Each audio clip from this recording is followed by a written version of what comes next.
Salut les pilotes, j'espère que vous allez bien. Dans cette vidéo, on va aborder cette question qui revient assez souvent quand on débute en crypto ou quand on veut profiter de nos gains, à savoir comment convertir la crypto en euros et comment retirer sur notre compte bancaire. Lorsqu'on est dans la crypto, on a parfois tendance à oublier les autres solutions d'investissement qui peuvent nous convenir, comme l'immobilier ou la bourse par exemple. Et pour cela, il faut des euros, des dollars ou autres. Ce qui peut aussi être une bonne raison pour récupérer ses gains crypto. Je ne vais pas analyser chaque plateforme qui propose ce type de service, mais plutôt vous partager 3 solutions complémentaires. On va pas casser l'ambiance, mais avant de penser à retirer, il faut comprendre que vous serez soumis à la flat tax pour tout retrait. Disons plus exactement qu'une conversion de crypto en euros déclenche une éventuelle plus-value. Vous trouverez tous les détails sur la fiscalité dans cette vidéo.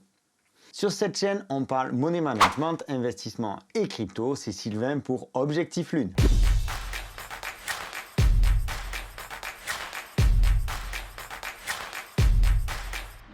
Parlons en premier lieu des services proposés par les exchanges. J'entends par exchange les grosses plateformes centralisées comme Binance, Coinbase, Bybit, BitGet, etc., etc. La solution la plus courante pour profiter de nos cryptos est certainement l'utilisation de cartes de paiement. Binance, Crypto.com ou encore Coinbase proposent ce genre de service. Plutôt pratique, la conversion se fait directement sur la plateforme et vous pouvez payer votre pain, votre carburant ou faire un cadeau à madame en toute simplicité. Avantage intéressant, vous bénéficiez souvent de cashback si vous utilisez ce type de carte. Les conditions sont différentes selon les plateformes pour bénéficier de ce fameux cashback, ainsi que les conditions d'obtention de la carte. L'utilisation de cartes bancaires crypto reste certainement la solution la plus simple. Les exchanges proposent aussi la solution d'un retrait directement sur votre compte bancaire, par virement SEPA la plupart du temps. Pour cela, il vous faudra un KYC validé et correspondant avec l'identité du compte destinataire. Ensuite, vous devrez effectuer une vente de votre crypto sur la plateforme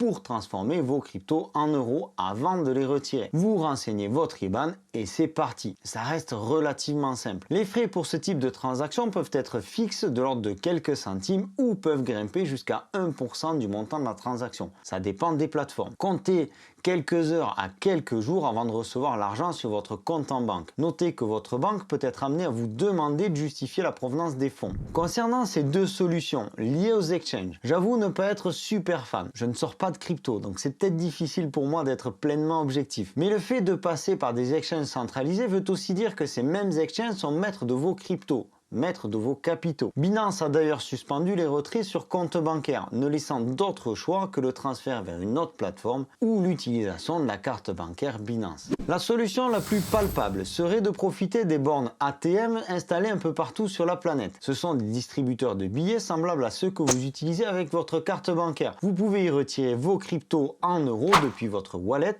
ou y acheter du Bitcoin par exemple. Vous envoyez les Bitcoins depuis votre wallet vers la machine et vous repartez avec de l'espèce. C'est aussi simple que ça. Cette solution n'est pas vraiment évidente selon le pays où vous vous trouvez. Il y a assez peu de distributeurs, parfois ils sont en panne ou n'existent plus. On est ok de dire qu'il s'agit d'une possibilité intéressante pour des montants relativement faibles ou pour les personnes qui ont des distributeurs à côté de chez eux. Je vous pose le lien vers la carte qui recense tous les distributeurs connus en description de la vidéo. Une autre solution qui permet de connecter directement votre wallet DeFi afin de demander un retrait en euros. Mon Pèlerin. C'est une boîte suisse qui propose des retraits sans KYC, sans vérification d'identité jusqu'à une certaine limite. Que vous achetiez de la crypto ou que vous vouliez retirer. Si vous ne faites pas votre vérification d'identité, vous pourrez effectuer des opérations jusqu'à 1000 francs suisses par jour, 15 000 par mois et 100 000 francs suisses par an. Ceci directement depuis votre wallet MetaMask ou SafePal vers votre compte bancaire. Selon les montants, les frais vont de 0 à 1,3%. Il faut compter 24 à 48 heures maximum pour recevoir votre retrait. Ça dépend ici encore de votre banque. Parfois, c'est même immédiat. L'application liée à Mon Pèlerin s'appelle Bridge Wallet et je vous pose également le lien dans la description. Sachez que sans KYC, sans vérification d'identité, ne vous dispense pas de déclarer vos impôts. Pensez que même si ça part de votre wallet crypto, ça tombe sur votre compte en banque, à votre nom. il existe une autre solution qui est encore en cours de développement mais qui mérite notre attention parce qu'elle permet d'avoir au même endroit son wallet crypto et son compte bancaire avec un numéro IBAN. C'est le challenge déjà bien avancé que se sont fixés d'anciens employés de Ledger et Revolut. Deblock est le premier compte courant intégré à un wallet crypto, un wallet non custodial. C'est-à-dire que l'argent vous appartient à 1000%, il est sur votre wallet. Vous seul avez la clé de sécurité, comme s'il était sur MetaMask ou SafePal.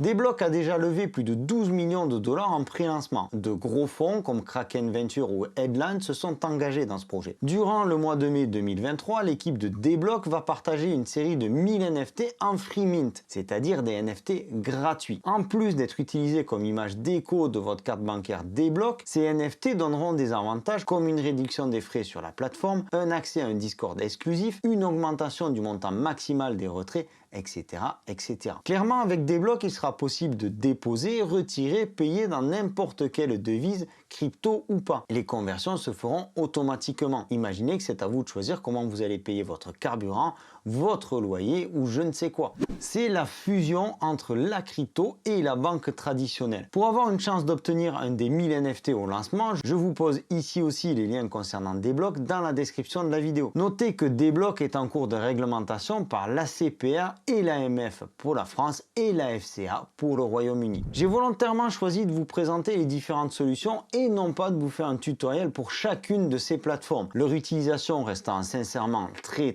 simple, avec un minimum d'attention, vous parviendrez parfaitement à faire vos opérations. N'oubliez pas que tout retrait, toute conversion fait l'objet d'un calcul de plus-value et que tous vos comptes doivent être déclarés au fisc. Si cette vidéo vous a plu, vous pouvez la liker, vous pouvez vous abonner, partager autour de vous. C'était Sylvain pour Objectif Lune, je vous souhaite une excellente continuation, à très bientôt, ciao!